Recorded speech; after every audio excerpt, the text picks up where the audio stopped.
Welcome back!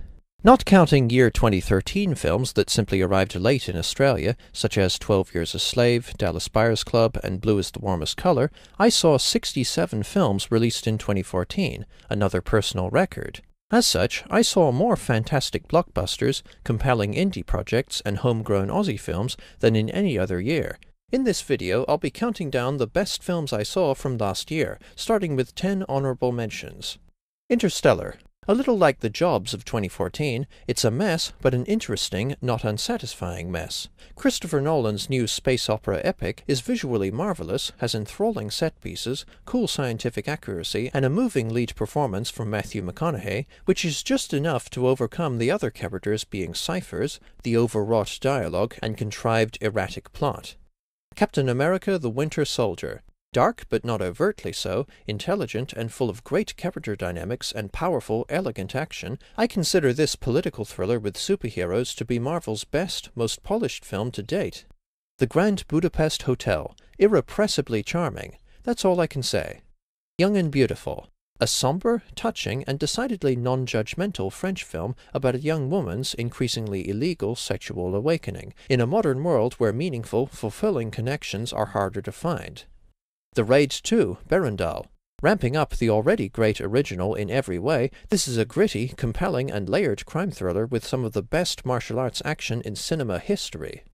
Godzilla. Despite a worrying production history and a daunting legacy to honor, the new American Godzilla turned out solid. The new Godzilla film has engaging drama, cool spectacle, steady pacing, and an economical use of detail and exposition.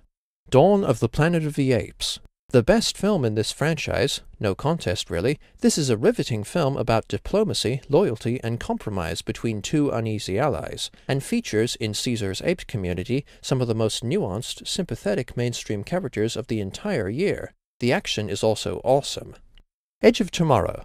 One of the most fantastically clever, funny, and complex sci-fi films to come out in some time, this film made Tom Cruise awesome again and made Emily Blunt into a formidable action lead. The Rover. Starring the ever-dependable Guy Pearce and the unexpectedly emotive Robert Pattinson, this is a low-key yet riveting experience mildly reminiscent of Bergman in its moral examinations and bleakness, and it follows a journey of vengeance in a post-apocalyptic Australia. Fury. A grueling war movie with tremendously exciting, visceral action and a crushingly vivid look at the toll war has on soldiers' psyches. And now, here are my picks for the top 15 best films of 2014. Number 15, John Wick. An efficient, brutal, and stylish action thriller with Keanu Reeves in full badass mode again, this film also has a clever, self-aware sense of humor about itself. Number 14, Lucy. I loved Lucy, as it's essentially an intensely inventive character study of a woman steadily becoming a god of consciousness. This is an instance of dramatic tension not, in fact, being essential. Lucy's constant evolution, as she unlocks more and more abilities for her own growth and against the villains, grips our fascination and keeps us invested, and also fuels the action and conflict. Exciting, crazy, and fizzing with visual flair, Lucy can also be seen as an anti-transcendence. A film demonstrating Luc Besson's enthusiasm for scientific progress and insight, not violent suspicion. Number 13, What We Do in the Shadows. This hilarious, relatable horror comedy styles itself as a documentary about a bunch of dysfunctional vampire flatmates living together in suburban New Zealand.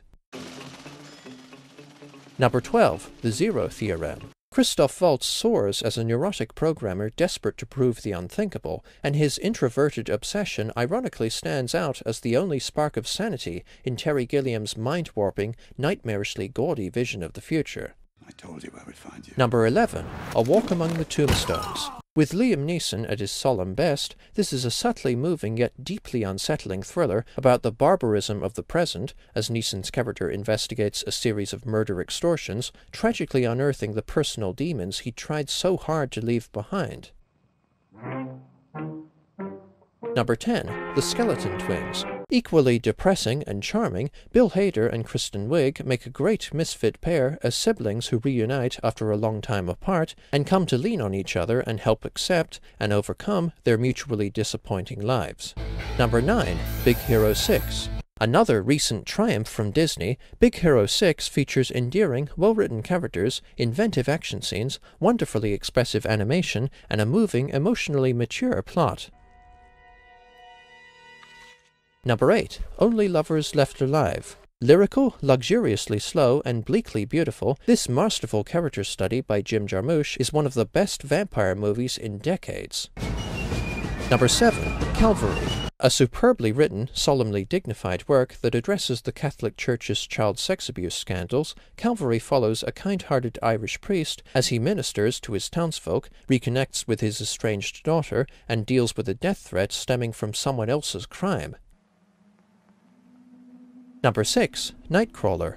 A riveting, darkly comical film about an ambitious psychopath entering the news footage business, this film has a flawless escalation of tension and depravity and a chilling, career-best performance from Jake Gyllenhaal. Imagine There Will Be Blood if Daniel Plainview were a news cameraman instead of an oil baron.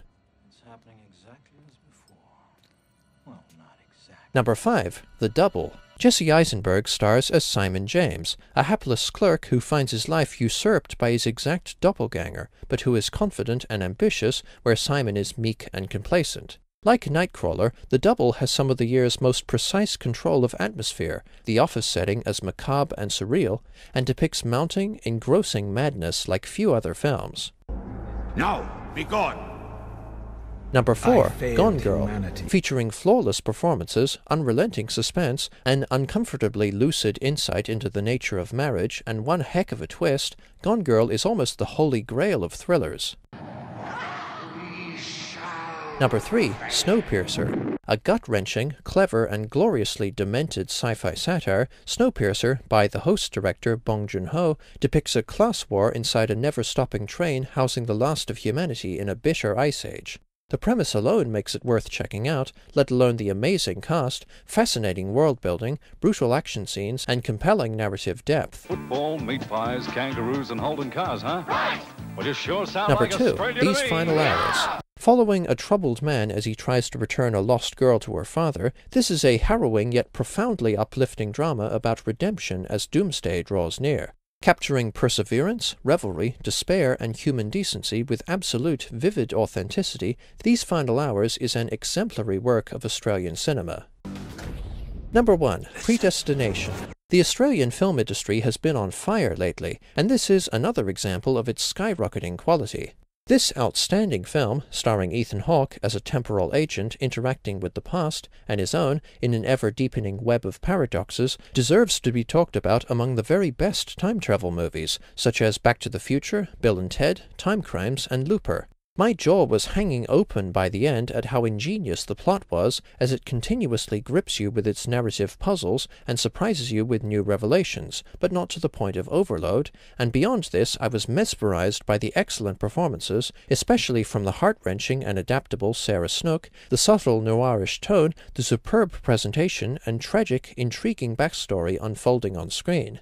Though they are an incidental aspect, this film even does fight scenes better than most Western films.